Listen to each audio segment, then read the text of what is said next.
네, 이번 시간에는 한국으로의 외국인들의 이주에 대해서 알아보도록 하겠습니다.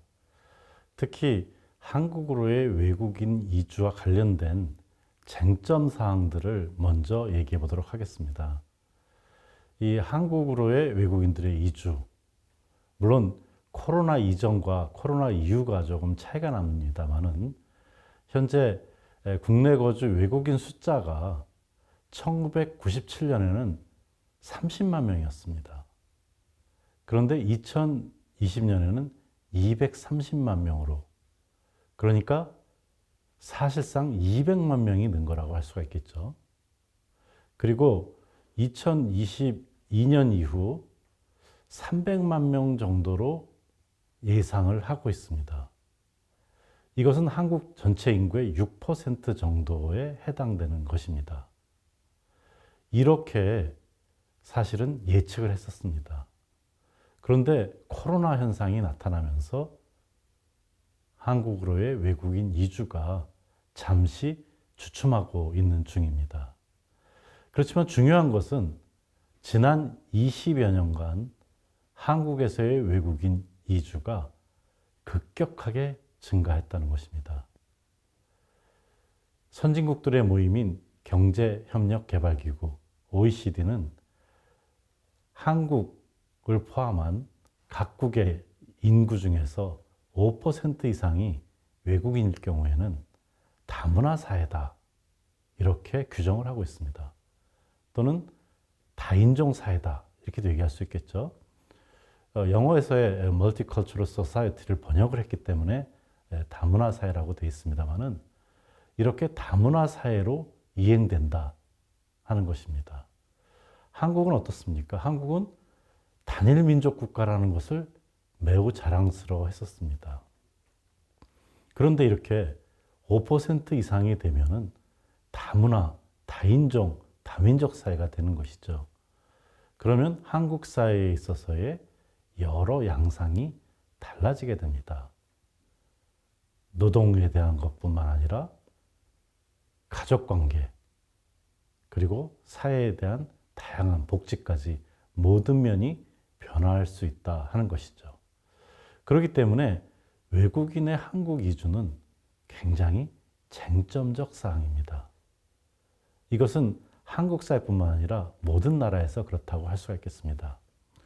우리가 한번 기사를 한번 볼까요?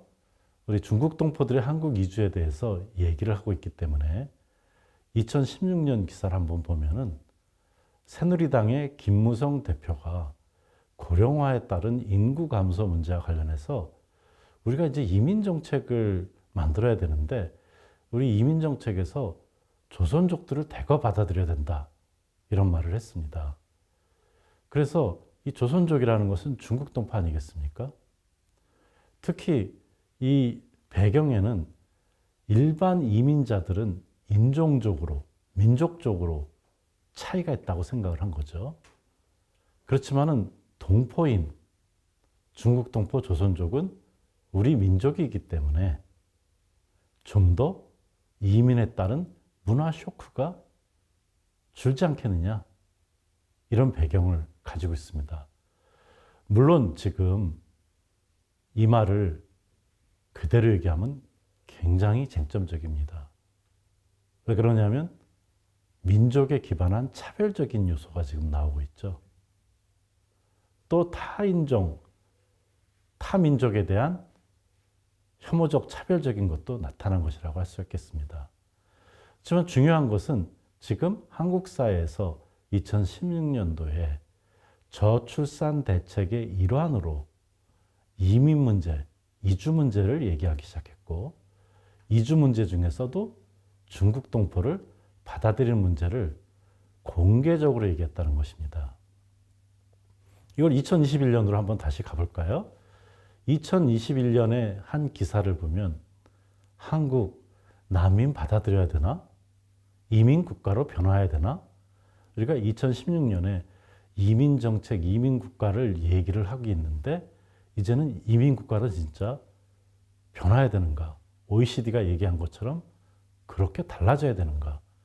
근데 여기에 난민 문제가 나오고 있습니다. 이것은 2021년 10월에 아프가니스탄이 탈레반에 의해서 장악이 됐습니다. 그러면서 한국 정부, 한국 공간이라든지 코이카 같은 여러 기관들에서 일했던 아프간 사람들, 그리고 그 가족들이 위험에 처할 수 있기 때문에 한국 정부는 이들을 받아들이기로 결정했습니다. 근데 이들이 올 때 이들은 그냥 일반 이주민이냐 아니면 난민이냐 굉장히 쟁점이 됐습니다. 한국 정부는 난민이면 이제 또 난민에 대한 여러 가지 국제 협약도 있고 그런 제한 사항도 있고 그렇기 때문에 특별 공로자라는 명칭을 붙여서 인도적 차원에서 분쟁 지역 외국인을 대규모로 받아들였다. 이렇게 얘기를 했습니다. 그러니까 어떻게 보면 이것이 아프간에 있는 사람들을 특별 공로자 형태로 들어왔지만 우리가 아프간에서 대규모의 난민이 발생한 것을 알고 있습니다. 결국은 전 세계적 차원의 이민 문제, 이주 문제, 난민 문제에서 한국도 결코 자유롭지 않다. 그리고 이 문제를 어떻게 해결할 것인가 하는 쟁점 사항으로 들어갔다는 것입니다. 그러니까 어떻게 보면 우리가 이민 문제에 있어서 여러 가지 요소들을 한번 진지하게 살펴보는 시점이 또한 됐다 하는 점입니다. 그러니까 단순하게 이민에 대해서 찬성한다, 반대한다, 난민을 받아들이는 것을 찬성한다, 반대한다, 이것을 떠나서 이민에 있어서, 이주에 있어서의 다양한 성격들, 노동이민, 가족이민, 난민, 동포, 환경이민, 많은 이민들이 있습니다. 이러한 부분들에 대해서 한국 사회가 생각해보는 계기가 됐다는 것입니다. 우리가 2020년 이후부터는 지금 다양한 방식으로 이민 문제에 대한 논의가 이어지고 있습니다. 특히 한국 사회의 인구가 줄어들고 있죠. 또 출산율이라고도 할 수 있고요. 전 세계에서 꼴찌입니다. 한국이. 일본과도 비슷하게 굉장히 저출산인데도 불구하고 또 이민을 받아들이는 문제에 있어서도 폐쇄적입니다. 인구의 0.1%만 외국인 이민자인 일본과 비슷한 비율이다. 뭐 이렇게 얘기를 하고 있는데 일본도 역시 단일 민족이라는 것을 강조하고 있죠. 근데 이것은 한국에서 바라본 쟁점입니다. 이민자 입장에서 한국이 매력적인가 하는 것은 또 다른 것이죠. 또한 한국이 이민자들을 원하는 방향으로 또 유치할 수 있겠는가? 이것도 다른 문제라고 할 수가 있겠습니다. 그래서 지금까지 한국에서는 가령 투자 이민 같은 것도 만들었습니다. 제주도에 부동산 같은 것으로 5억을 투자하면 한국으로 올 수 있게 하겠다.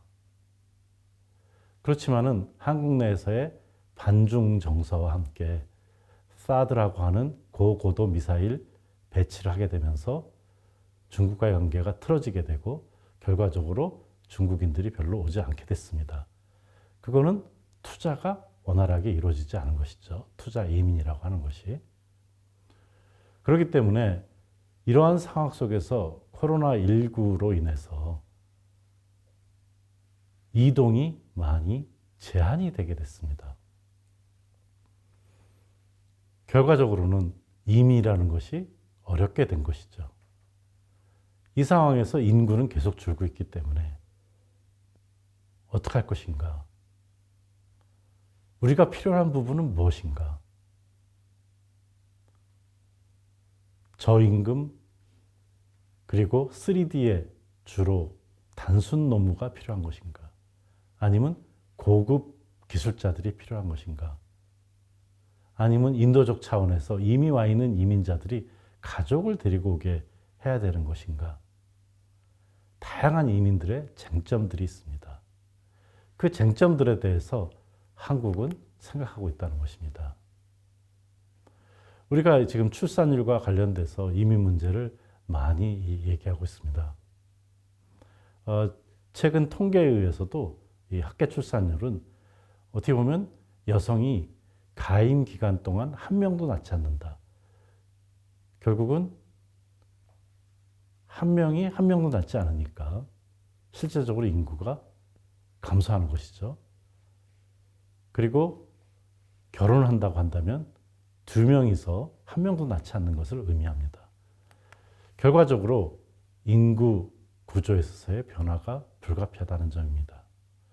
그런데 한국 정부에서는 2006년부터 2021년까지 15년간 저출산 대응책으로 280조라는 엄청난 예산을 쏟아부었습니다. 그럼에도 불구하고 저출산 문제가 해소가 되지 않은 것입니다. 그러니까 이 280조라는 돈에서 일부라도 이민과 관련되는 비용으로 사용하면 좋지 않겠느냐, 이런 생각을 하게 됐고, 정부가 2022년 12월 28일 날 이민 정책을 수립해서 인구 구조 변화에 대응하자 하는 선언을 하기에 이르렀습니다. 그러니까 지금 한국에서의 이민이라는 쟁점을 얘기하고 있습니다만은, 이 이민 정책이라고 하는 쟁점은 단순하게 노동의 문제만이 아닌 것이죠. 한국의 인구, 저출산, 미래, 정치, 국제정치, 상호 연관된 세계, 다양한 쟁점들이 연관되어 있는 것입니다. 이러한 속에서 중국 동포를 이민 정책의 일환으로 받아들이자 하는 것 역시 굉장히 쟁점적인 사항이고 정치와 밀접하게 연관되는 상황이라고 할 수가 있겠습니다.